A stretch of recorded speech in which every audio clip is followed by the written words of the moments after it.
Bonjour à toutes et à tous, bienvenue pour ce Gofunkan numéro 6 consacré dans la ligne du précédent à la zone de la poitrine, très importante pour notre fonctionnement.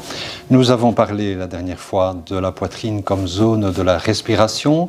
Cette fois, nous évoquerons la zone des émotions et la zone des relations aux autres qui sont également identifiables ici.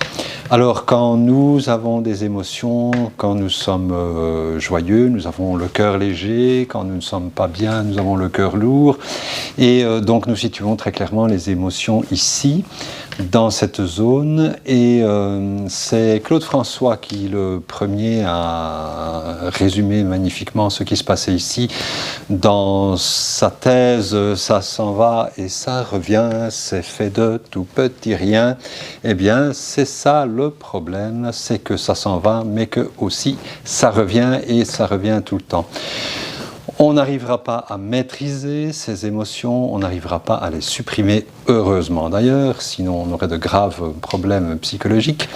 Mais donc la question c'est comment va-t-on gérer tout cela? Alors en Orient, on considère que en fait chaque organe donne une émotion particulière. Ainsi, on associe au poumon la tristesse, on associe au cœur la joie, on associe au foie la colère, on associe à la rate les ruminations et les reins se chargent de la peur. Et donc tout cela, en fait, ce sont des colorations, parce qu'en Orient aussi, on considère que seul le cœur ressent véritablement les émotions, et donc les autres donnent une teinte à ce qui est finalement la seule émotion que nous ressentions vraiment, à savoir cette espèce de frémissement, de contentement, d'exister, qui se traduit quand tout est bien équilibré par la joie de vivre, qui au fond n'est pas une émotion, mais un ressenti profond propre à chaque être humain. La joie de vivre, il ne s'agit pas de tenter à tout prix de reconnecter à cet état, comme dans le film hein, La Cité de la Peur, je suis super content, mais bien plutôt de le laisser s'épanouir à nouveau en enlevant tous les nuages qui obstruent le passage du soleil.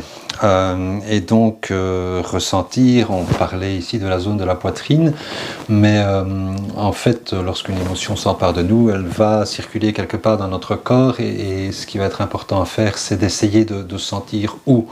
Hein, par exemple, nous avons peur, eh bien il est possible que nous ressentions comme une espèce de vide au niveau du ventre, une envie d'uriner quand on a très peur, une tension qui se met dans les jambes, dans les bras, un endroit du corps qui transpire plus qu'un autre, voilà. Donc être attentif à cela, aux signaux que le corps nous envoie en disant il y a telle émotion qui circule et nous focaliser sur cet endroit permet de l'évacuer plus facilement. Puis alors on me dit, bah oui, mais moi ça n'ira pas, ça revient tout le temps parce que dans mon histoire, dans mon passé, dans les circonstances de ma vie, il y a des choses qui font que je suis sujet à une émotion récurrente. Bien, c'est toujours la même question hein, de la poule ou de l'œuf qui a commencé. On voit ça aussi par rapport au mouvement du ki, hein. Par exemple l'émotion propre au poumon c'est la tristesse. Eh bien si une grande tristesse survient à cause d'un événement extérieur qui vous fait beaucoup de peine, eh bien votre ki du poumon va s'affaiblir. Inversement, si votre ki du poumon est faible, vous allez peut-être être aussi plus sujet à l'émotion de tristesse lorsqu'il se passe même une toute petite chose. Donc, quant à savoir d'où ça vient, il y a des psychologues. Quant à laisser s'exprimer cette émotion, et même parfois de façon violente, il y a des thérapies émotionnelles. Nous, en shiatsu, c'est pas ça qu'on fait, ni de la psychologie, ni de la thérapie émotionnelle. Nous, on pose les mains et on essaye de rééquilibrer le corps. Considérant la zone, si on veut mettre ça en schéma, ce qui se passe au niveau de la poitrine, regardez un petit peu le petit schéma que je vous ai fait, laquelle usine à gaz, ce que c'est. Il y a des circulations dans tous les sens, des échanges entre tous les organes, et donc tout ça doit se dérouler de façon fluide pour que nous nous sentions relativement tranquilles au niveau émotionnel. Donc vous voyez, comme la poitrine est une zone complexe de circulation du qi, de l'énergie dans tous les sens, et ce qui est d'autant plus remarquable, c'est que les anciens Chinois avaient déjà identifié tout cela. Alors il y a quand même un organe qui va revenir systématiquement lorsque l'on parle d'émotion, c'est le foie.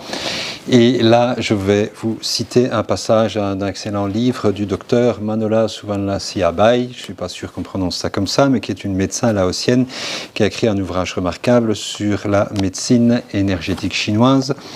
Et donc elle nous dit ceci, les émotions spécifiques à chacun des 5 organes, on a parlé d'un organe associé à une émotion particulière, se trouvent sous le commandement de l'esprit du cœur. Oui, bon, on a dit le cœur est celui qui ressent, mais leur circulation sans entrave dépend de la fonction shuxié du foie.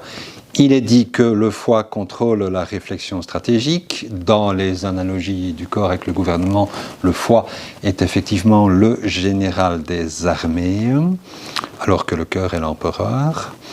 Et donc, lorsque la fonction de drainage du foie est correcte, le qi du foie se déploie vers le haut. Quand il n'est ni trop excité, ni trop déprimé, les émotions sont tranquilles, l'équilibre émotionnel est stable, l'esprit est heureux et paisible, le raisonnement est clair, la pensée est perspicace, le qi et le sang sont en harmonie. Le rêve, non seulement ça agit sur les émotions, mais ça permet d'avoir des pensées claires. Quand la fonction de drainage et de dispersion du foie est insuffisante, apparaissent dépression, tristesse, pleurs, soupirs, distension du thorax et des hypochondres, une incapacité à communiquer avec le monde extérieur et voire une totale apathie.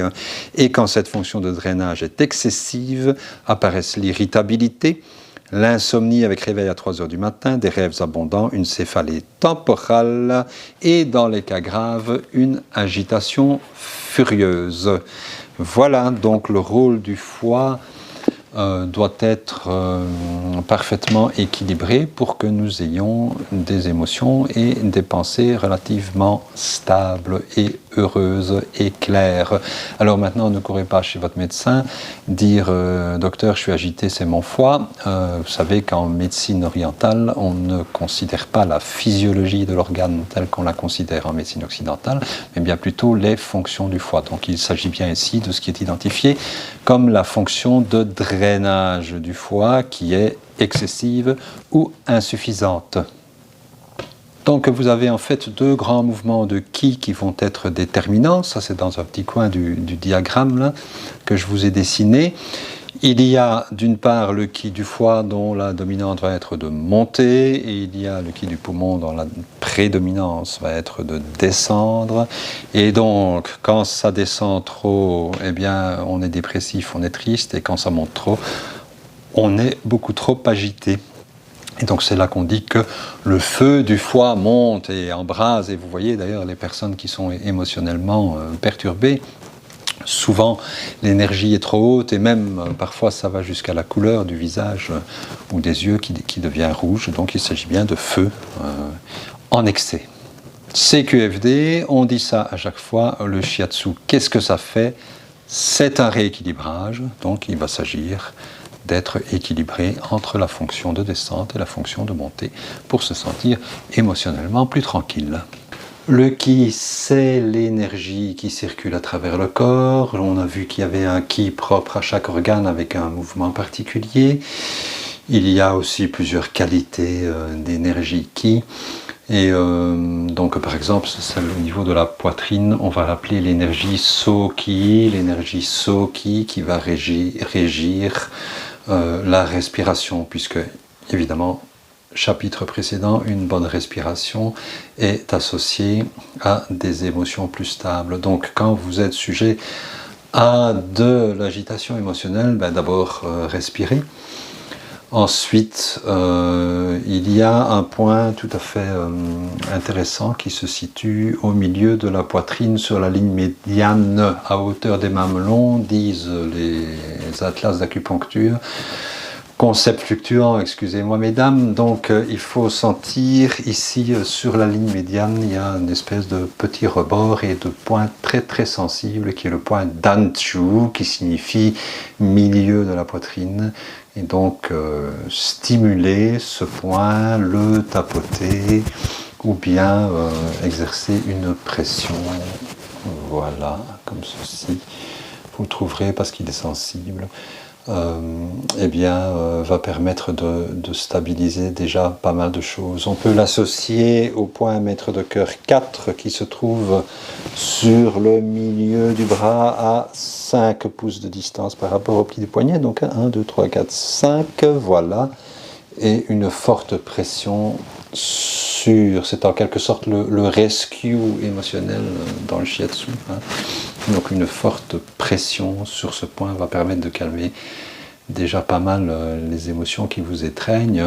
Et idéalement, mais ça va diffuser vers tout seul, c'est de connecter ce maître de cœur 4 Gekimon avec le point Danchu ici au milieu de la poitrine, mais sur soi-même ça va pas très bien. Là, il faut aller chez un praticien. Alors, pour terminer, on disait aussi la poitrine, le lieu de la relation, ben c'est tout simple.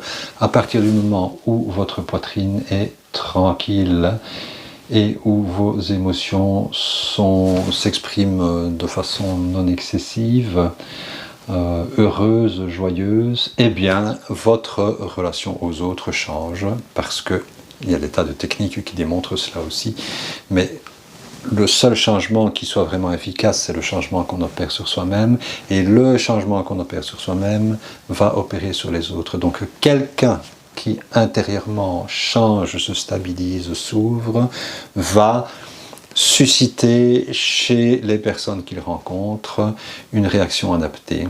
Et c'est ainsi qu'on peut obtenir du changement dans les relations que l'on a aux autres. Pour terminer, si, comme pour la tête, je tente de vous donner 2 mots-clés qui caractériseraient la poitrine, je dirais tranquillité au niveau émotionnel et ouverture. Paradoxalement, on s'aperçoit que quand on est ouvert au niveau de la poitrine et non pas refermé sur soi-même, mais qu'il y a une belle amplitude qui se dégage, eh bien, paradoxalement, on est beaucoup mieux armé et beaucoup mieux protégé pour les relations avec d'autres personnes. Voilà pour la poitrine. Prochaine édition, la 3e zone qui nous intéresse et qui est hyper importante également, le ventre. À bientôt, portez-vous bien.